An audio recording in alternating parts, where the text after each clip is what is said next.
नमस्कार साथियों, बहुत बहुत स्वागत है नरेंद्र दान चरण निःशुल्क क्लासेस में।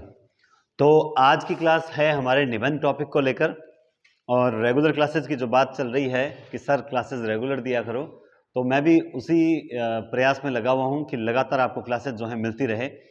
आज क्लास नंबर है 58, 58 नंबर क्लास है और 2 क्लास और है गद्य विधाओं की, जिसमें जो सारी गद्य विधाएं कंप्लीट हो जाएगी।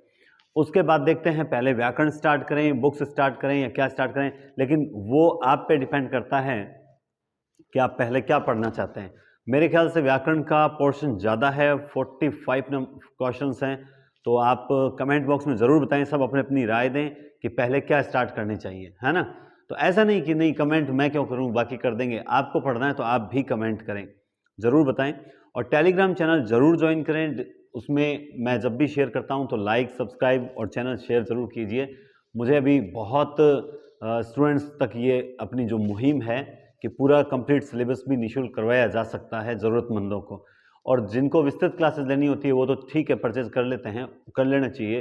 कई बार समझौता नहीं भी करना चाहिए, लेकिन नहीं कर सकते हैं तो इसका मतलब ये नहीं है कि आपको कोर्स नहीं करवाया जाएगा या फिर आपको उनसे कम पढ़ाया जाता है, ऐसा नहीं है। मैंने बीच बीच में कुछ ऑफलाइन क्लासेस भी डाली हैं, जिससे मैंने ये बताने का प्रयास किया है कि किस प्रकार से जो ऑनलाइन चलता है ऑफलाइन में अंतर इतना ही है, वो थोड़ा विस्तार से चलती है और चर्चाएं ज़्यादा होती है, और यहाँ पर जो है वो क्लास में मेन टॉपिक जो परीक्षा की दृष्टि से इंपॉर्टेंट है वो चीज़ें करवाई जाती है ना। तो इसके अलावा एक न्यूज़ जोड़ देता हूँ पहले फिर से मैं, कि जिन्होंने टेस्ट सीरीज ज्वाइन नहीं की है वो टेस्ट सीरीज बिल्कुल ज़रूर ज्वाइन करें। और कुछ टेस्ट सीरीज को लेकर आ रहे हैं, कुछ निवेदन आ रहे हैं कि सर आप टेस्ट सीरीज में जो है थोड़ा गैप ज़्यादा बढ़ाओ, एक एक दिन की बजाय दो दो दिन का गैप दो, अभी तक विज्ञप्ति नहीं आई है, एक दिन में सिलेबस नहीं होता है, और भी कुछ प्रॉब्लम्स कह रहे हैं कि सर आप कुछ परिवर्तन कीजिए इसमें। तो हो सकता है आज रात्रि को मैं आपको टेस्ट सीरीज से संबंधित कोई विशेष सूचना दूंगा, तो उस वीडियो को आप जरूर देखिएगा, ठीक है। तो बहुत बहुत धन्यवाद। अब हम स्टार्ट करते हैं क्लास को। आइए तो हम चलते हैं निबंध विधा। निबंध विधा में सबसे पहला प्रश्न आता है कि भाई हिंदी निबंधों का जनक किसे कहा जाता है। पहले स्क्रीनशॉट लेना चाहे तो कोई ले सकता है स्क्रीनशॉट, है ना, ताकि 8 10 20 22 लेखक हैं, इनको आप पढ़ें। यह है निबंध विधा, निबंध जिसे बांधा न जा सके, है ना, जो बनता नहीं है, विस्तृत लिखा जाता है, भारतेंदु। तो हिंदी निबंधों का जनक जो है वो भारतेंदु को कहा जाता है ना, जनक माना जाता है, कहा जाता क्या है, माना जाता है। उसके बाद एक आता है कि कलात्मक निबंध। अगर प्रश्न यूं आए कि भाई कलात्मक निबंध, कलात्मक निबंधों के जन्मदाता और निबंध सम्राट किसे कहा जाता है, कलात्मक निबंधों के जन्मदाता और निबंध सम्राट किसे कहा जाता है, तो वो सम्राट हैं रामचंद्र शुक्ल। आप सभी को पता है कि निबंधों के, कलात्मक निबंधों के जन्मदाता और निबंध सम्राट अगर किसी को कहा जाएगा तो वो किसको कहा जाएगा, वो कहा जाएगा रामचंद्र शुक्ल को। उसके बाद दोस्तों हम देखेंगे प्रताप नारायण, दांत, नाक, पेट। प्रताप नारायण मिश्र ने ह, द, य, भों, है ना, इस प्रकार से ये भी इनके निबंध है, ह, द, य, भों, ठीक है, खो, इस प्रकार से निबंध बहुत लिखे हैं इन्होंने। दांत, लेकिन इंपॉर्टेंट है, देखिए दांत, नाक, पेट, परीक्षा, बात, ये बात निबंध बहुत इंपॉर्टेंट है, याद रखिएगा। नारी, जुआ, लक्ष्मी, रुचि, इस प्रकार के ये प्रताप नारायण मिश्र के कुछ निबंध है जिन्हें हम अच्छे अगर याद रखें तो आ सकता है। यानी हास्य व्यंग्य नाम आपको अगर नजर आए तो यकीनन उसमें ज्यादा रोल प्रताप नारायण मिश्र का ही रहेगा, है ना। प्रताप नारायण मिश्र, मिश्र नहीं मिश्र हैं, 1856 में इनका जन्म हुआ था, प्रताप नारायण मिश्र 1856। उसके बाद बाल मुकुंद गुप्त के ये दोनों के दोनों मैं यहाँ इंपॉर्टेंट लिख देता हूं, बिल्कुल दोस्तों, शिव शंभू के चिट्ठे चिट्ठे और खत, ये दोनों ही जो लॉर्ड कर्जन को लेकर हमने बात भी की है भारतेंदु युग करते समय, ये बाल मुकुंद गुप्त जो है इनके दो निबंध हैं, दोनों ही प्रसिद्ध हैं, शिव शंभू के चिट्ठे चिट्ठे और खत। प्रश्न आएगा तो एक सिंपल सा प्रश्न आएगा कि भाई शिव शंभू के चिट्ठे किसका निबंध है, या बाल, या फिर फर्स्ट ग्रेड में अगर आता है मान लो तो फर्स्ट ग्रेड में इस प्रकार से 4 निबंध होंगे, इस साइड 4 लेखकों के नाम होंगे और कहेंगे भाई कौन सा असंगत है या फिर मिलान करना होगा, इस प्रकार का प्रश्न नहीं आता है। तो आपको याद रखें बाल मुकुंद गुप्त, शिव शंभू के चिट्ठे और खत, है ना। उसके बाद महावीर प्रसाद जो द्विवेदी हैं, इनका देखिए रसज्ञ रंजन, क्रोध, लोभ, और ये दोनों निबंध इसी प्रकार के रामचंद्र शुक्ल के भी लिखे हुए हैं, शुक्ल के भी लिखे हुए हैं। रसज्ञ रंजन, क्रोध, लोभ, क्रोध लोभ के बाद में साहित्य सीकर, साहित्य सीकर, क्रोध लोभ साहित्य सीकर, वनिता विलास, ये कुछ इनके निबंध है। रसज्ञ रंजन, क्रोध लोभ वनिता विलास साहित्य सीकर, ठीक है ना। तो रसज्ञ रंजन, क्रोध लोभ वनिता विलास साहित्य सीकर, क्रोध लोभ वनिता विलास साहित्य सीकर। तो इसको आप ध्यान से देख सकते हैं, महावीर प्रसाद द्विवेदी।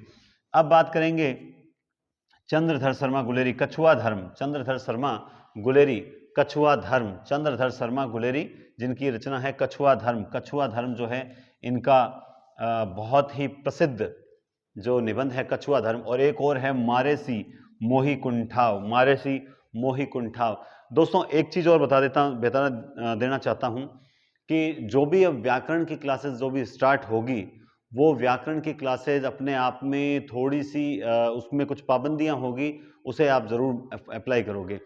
अगर मुझे आप कह सकते हो कि सर आप रेगुलर आएँ, तो बिल्कुल मैं रेगुलर आऊँगा और मैं स्वयं को भी अनुशासित करने के लिए चाहता हूं कि मैं रेगुलर जो है क्लास आपको दूं।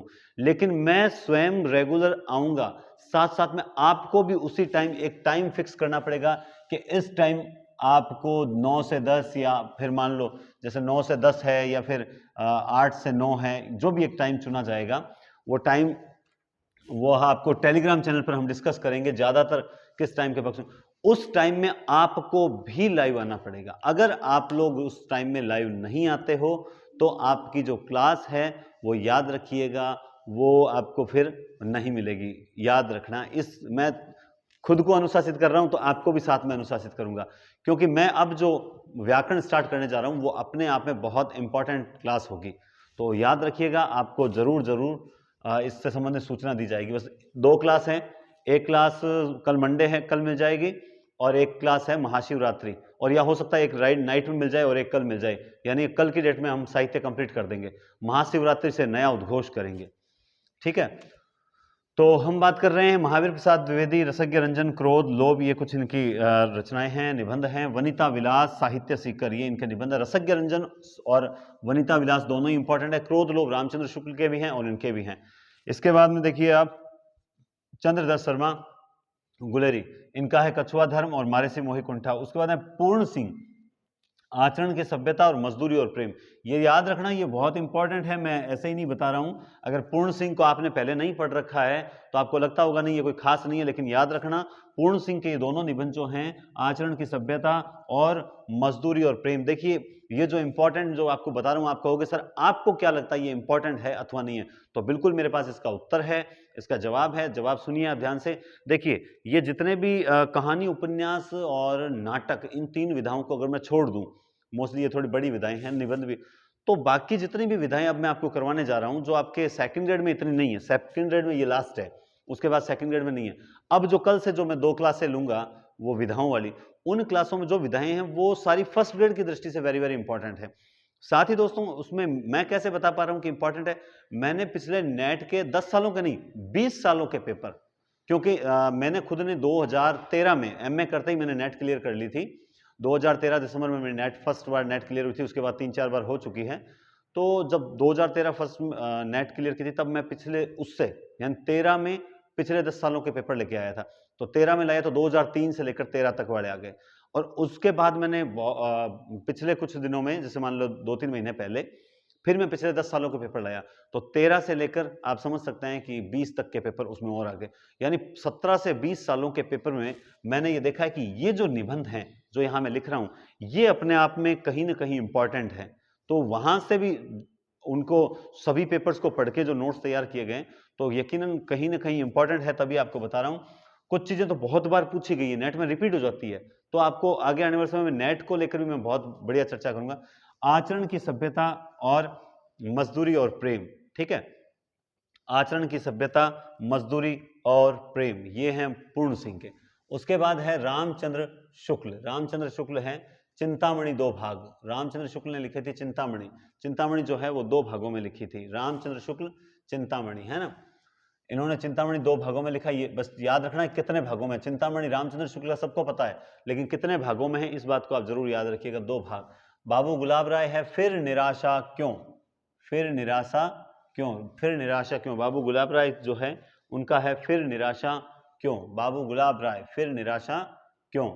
उसके बाद में आप देखेंगे शिव पूजन सहाय, शिव पूजन सहाय का निबंध है कुछ, शिव पूजन सहाय का निबंध है कुछ, बाबू गुलाब राय का है फिर निराशा क्यों, रामचंद्र शुक्ल का है चिंतामणि दो भाग, बाबू गुलाब राय फिर निराशा क्यों, शिव पूजन सहाय का है कुछ, ठीक है। उसके बाद आप देखेंगे माखनलाल चतुर्वेदी, शिव पूजन सहाय का इंपॉर्टेंट है ये भी कुछ, ठीक है। माखनलाल चतुर्वेदी का साहित्य देवता अमीर इरादे गरीब इरादे, साहित्य देवता ये भी इंपॉर्टेंट है, दोनों के दोनों, साहित्य देवता अमीर इरादे और गरीब इरादे, साहित्य देवता अमीर इरादे और गरीब इरादे, ठीक है। उसके बाद आप देखेंगे अशोक के फूल, कल्पलता, देवदास, विचार और वितर्क, एक पुनश्च और आलोक पर्व। आप सब जानते हैं कि हजारी प्रसाद द्विवेदी अपने निबंधों के कारण बहुत प्रसिद्ध हैं। हजारी प्रसाद द्विवेदी हमारे सिलेबस में भी सीरीज के फूल और कुटस 2 लेसन लगते हैं। हजारी प्रसाद द्विवेदी के जो अपने सिलेबस में आरोह की किताब के अंदर जो भी निबंध संग्रह दिए हुए हैं वो आप जरूर याद करें, लेकिन अशोक के फूल, कल्पलता, विचार वितर्क, एक पुनश्च, आलोक पर्व ये अपने आप में बहुत इंपॉर्टेंट है, ठीक है। उसके बाद हम जब जैनेन्द्र की बात करेंगे तो जैनेन्द्र जड़ की बात, जैनेन्द्र जड़ की बात है, जड़ की बात, प्रस्तुत प्रश्न, ये और वे, तीनों के तीनों निबंध वेरी वेरी वेरी इंपॉर्टेंट हैं। जड़ की बात, प्रस्तुत प्रश्न, ये और वे, जड़ की बात, प्रस्तुत प्रश्न, ये और वे, है ना, जड़ की बात, प्रस्तुत प्रश्न, ये और वे, तो आप इसको भी बड़े ध्यान से पढ़ें, आनंद आएगा। महादेवी वर्मा, श्रृंखला की कड़ियां और क्षणदा, श्रृंखला की कड़ियां, क्षणदा, संकल्पिता भी कहीं कहीं दिया हुआ है, संकल्पिता है ना, संकल्पिता भी कहीं कहीं दिया हुआ है, पर कई बार क्या होता है कुछ चीजें निबंध में लिखी होती है और कुछ चीजें संस्मरण रेखा चित्र में भी होती है, तो इसमें थोड़ा सा कई बार स्लिप ऑफ माइंड हो जाता है। फिर भी मुझे ऐसा याद आ रहा है संकल्पिता भी लिखा हुआ होना चाहिए। फिर भी चलिए, श्रृंखला की कड़ियां और क्षणदा ये दो इंपॉर्टेंट है। श्रृंखला की कड़ियां, क्षणदा, है ना, श्रृंखला की कड़ियां और क्षणदा, श्रृंखला की कड़ियां और क्षणदा। उसके बाद आप लोग देखोगे प्रभाकर माचवे, प्रभाकर माचवे का है खरगोश के सींग, क्या है, खरगोश के सींग, प्रभाकर माचवे है खरगोश के सींग, प्रभाकर माचवे खरगोश के सींग। विद्यानिवास मिश्र, मेरे राम का मुकुट भीग रहा है, मेरे राम का मुकुट भीग रहा है, विद्यानिवास मिश्र बहुत इंपॉर्टेंट है, आप मानो या न मानो लेकिन ये हकीकत है कि ये इंपॉर्टेंट बहुत है ना। मेरा राम को मुकुट भीग रहा है, मेरे राम का मुकुट भीग रहा है, विद्यानिवास मिश्र का है, प्रभाकर माचवे का है खरगोश के सींग। लेकिन याद रखना विद्यानिवास मिश्र का मेरे राम का मुकुट भीग रहा है, चितवन की चाह और तुम चंदन हम पानी, तीनों के तीनों निबंध इंपॉर्टेंट है। कुछ निबंधकार ऐसे हैं दोस्तों, महावीर प्रसाद द्विवेदी, हजारी प्रसाद द्विवेदी, विद्यानिवास मिश्र, रामचंद्र शुक्ल, ठीक है, जिनके निबंध वेरी वेरी इंपॉर्टेंट होते हैं कि अगर निबंध पूछा जाएगा तो वो एग्जामिनर का ध्यान इनकी ओर जाता है। तो विद्यानिवास मिश्र का है मेरे राम का मुकुट भीग रहा है, चितवन की चाह और तुम चंदन हम पानी, तुम चंदन हम पानी, ये भी आप याद रखें। धर्मवीर भारती, ठेले पर हिमालय, चितवन की छां तुम चंदन हम पानी, ठेले पर हिमालय, बिल्कुल ठेले पर हिमालय, ये धर्मवीर भारती का है, ठेले पर हिमालय। तो ये आपके सारे इंपॉर्टेंट फैक्ट्स हैं और इंपॉर्टेंट निबंध हैं जिनको आप आराम से बढ़िया तरीके से याद कर सकते हैं और परीक्षा की दृष्टि से भी अपने आप में ये बहुत इंपॉर्टेंट है, तो इनको जरूर जरूर याद रखें, ठीक है। तो हमने मतलब सारे वेरी वेरी इंपॉर्टेंट जो निबंध थे वो कर लिए। उसके बाद हम देखते हैं एकांक की विधा, जो मैंने नाटक के बाद नहीं कराई थी, तो एक एकांक की विधा है, उसके कुछ काफ़ी प्रसिद्ध एकांकी जो हैं वो परीक्षा की दृष्टि से इंपॉर्टेंट हैं, उन एकांकियों को भी हम एक साथ करने का प्रयास करते हैं ताकि एकांकी एक ही बोर्ड में सारे एकांकी कंप्लीट हो जाएंगे और आपको आनंद भी आएगा। देखिए, तो आधुनिक ढंग, एकांक की विधा शुरू करते हैं, इसको ध्यान से देखें, याद रखें, मैं फिर से रिपीट कर देता हूं, जिन्होंने टेस्ट सीरीज ज्वाइन नहीं की है वो जरूर टेस्ट सीरीज ज्वाइन करें। और बहुत जल्द मैं आपको जो है रीट को लेकर, जो हिंदी, साइंस, मैथ, पर्यावरण वगैरह को लेकर भी टेस्ट सीरीज जो है वो आप तक उपलब्ध करवाऊंगा, ठीक है।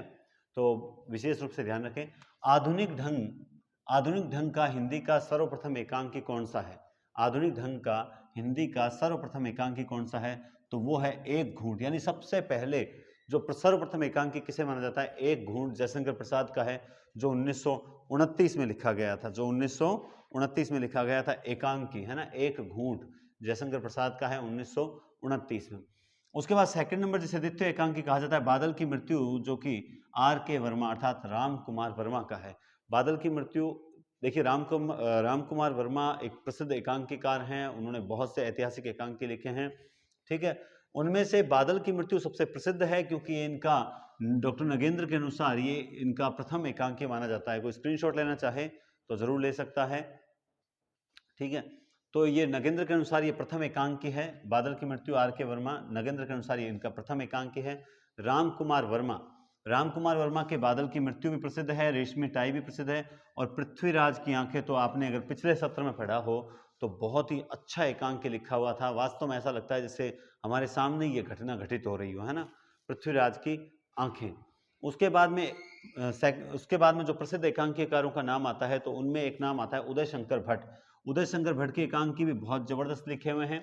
इनका कहना था कि एक ही कब्र में 10,000 नेता हैं, एक ही कब्र में 10,000 नेता हैं और उन पर गिरती दीवारें, एक ही कब्र में 10,000 नेता हैं और उनकी गिरती दीवारें 19 और 35 भी है। अच्छा, एक ही कब्र में 10,000 नेता है और उनकी कोई वापसी भी नहीं है, ये भी इनका एक एकांकी है, वापसी, है ना।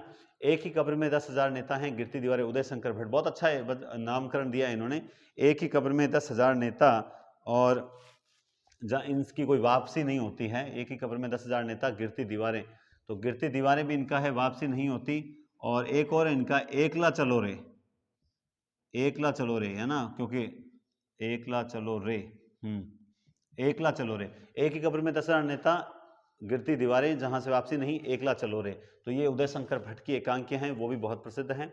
उसके बाद आप देखेंगे भुवनेश्वर प्रसाद मिश्र, तांबे के कीड़े, कौन से कीड़े, तांबे के कीड़े हैं भुवनेश्वर प्रसाद मिश्र, तांबे के कीड़े फोटोग्राफर के सामने, तांबे के कीड़े फोटोग्राफर के सामने, तांबे के कीड़े फोटोग्राफर के सामने, भुवनेश्वर प्रसाद मिश्र, तांबे के कीड़े फोटोग्राफर के सामने, फोटोग्राफर के सामने तांबे के कीड़े। उसके बाद देखेंगे जगदीश चंद्र माथुर, मेरी बांसुरी, जगदीश चंद्र माथुर का है मेरी बांसुरी और भोर का तारा, जगदीश चंद्र माथुर, मेरी बांसुरी, भोर का तारा, ये दो हैं, जगदीश चंद्र माथुर, मेरी बांसुरी और भोर का तारा। जगदीश चंद्र माथुर कहें मेरी बांसुरी भोर के तारे में बजाई जाएगी, जगदीश ने कहा मेरी बांसुरी भोर के तारे में बजाई जाएगी, है ना। तो आप इसे आराम से देखें कि मेरी बांसुरी भोर का तारा, ये जगदीश चंद्र माथुर की है। उसके बाद हम बात करें उपेंद्र नाथ अश्क, जिनकी दो रचनाएं हैं, अंजो दीदी पर्दा हटाओ, उपेंद्र नाथ अश्क की है अंजो दीदी पर्दा हटाओ, ये भी इनकी दो एकांकियां हैं और अपने आप में बहुत प्रसिद्ध एकांकियां हैं, आप इनको भी ध्यान से पढ़ें अच्छे से, है ना। उपेंद्र नाथ अश्क, अंजो दीदी पर्दा हटाओ, अंजो दीदी पर्दा हटाओ। विष्णु प्रभाकर इंसान, विष्णु प्रभाकर इंसान और हत्या के बाद माँ बाप, हत्या के बाद माँ बाप, इंसान और हत्या के बाद माँ बाप, ये दोनों ही एकांकी जो हैं विष्णु प्रभाकर के हैं। मोहन राकेश का जो अंडे के छिलके हैं, आप अपने सिलेबस में भी लगती है ये अंडे के छिलके, अपने 9वीं से 12वीं जब किताबें पढ़ेंगे तो 9वीं से 12वीं किताबों में अंडे के छिलके आपको पढ़ने को मिलेंगे और बहुत ही अच्छी एकांकी इनके द्वारा लिखित है। अच्छा, ये दो लिख दिया मैंने ना, ये इनकी नहीं है, अंडे के छिलके एक ही है मोहन राकेश की। उसके बाद ये लहर लौट गई जो है कमलेश्वर की प्रसिद्ध एकांकी है। सज्जाद जहीर की है बीमार, सज्जाद जहीर की कौन सी है, बीमार। और धर्मवीर भारती की एकांकी है नदी प्यासी थी। तो कमलेश्वर की लहर लौट गई और सज्जाद जहीर की बीमार और धर्मवीर भारती की नदी प्यासी थी, ये इनकी प्रसिद्ध एकांकियां हैं। तो ये आपकी आज की डेट में निबंध विधा भी हो गई और इसके साथ में आपकी एकांकी विधा जो पहले बच गई थी वो एकांकी विधा भी कंप्लीट हो चुकी है। तो आप आराम से मैंने सब जो इंपॉर्टेंट एकांकी हैं, इंपॉर्टेंट निबंध हैं, वो आप तक पहुंचाने का प्रयास किया है और आप तक सॉरी, है ना, वो आप तक पहुंच भी गए हैं। आप बढ़िया तरीके से पढ़ाई करते रहें। कल आपको क्लास जो मिलेगी रेखा चित्र संस्मरण और जीवनी, इनको लेकर मिलेगी 59वीं क्लास, और एक क्लास 60वीं और होगी जो समापन क्लास होगी, साहित्य कंप्लीट समापन होगा। तो आपको बढ़िया साहित्य करवा दिया। मेरा ये पूर्णतः मानना है, मेरा तो पूर्ण विश्वास है, आपका कितना विश्वास है मैं नहीं जानता, कि गद्य विधाएं हो, चाहे आदिकाल, भक्तिकाल, रीतिकाल हो, किसी में से भी कोई भी टॉपिक जो है अपने पढ़ाई हुए उनसे बाहर नहीं जाएगा। आपने कितना अच्छी तरीके से पढ़ा है मुझे नहीं पता, लेकिन आपको पढ़ना जरूर चाहिए था। तो अब तक अगर नहीं पढ़ा है तो जरूर पढ़ें। टेलीग्राम चैनल डिस्क्रिप्शन में लिंक दिया हुआ है, उसे ज्वाइन करें, आपको निश्चित रूप से वहाँ सारी सूचनाएं मिलेगी। और जब भी मैं कोई वहाँ टेलीग्राम पर जो कोई क्वेश्चन वगैरह डालूं या कोई जो भी मान लो इसका लिंक वगैरह शेयर हूँ, तो उसे लाइक जरूर करें, क्योंकि देखिए दुनिया में जो दिखता है वही बिकता है। है ना। तो लाइक शेयर जरूर करें, क्योंकि मैं एक अकेला चना भांड नहीं फोड़ सकता, किंतु मैं एक अकेला चल दिया, आप लोग आते रहे और कारवां बनता गया, तो हमारी एक बहुत बड़ी टीम भी बन जाएगी। तो आप सभी का बहुत बहुत धन्यवाद, और सपोर्ट करते रहें, शेयर करते रहें, लाइक करें, सब्सक्राइब करें। बहुत बहुत धन्यवाद। शुभ रात्रि।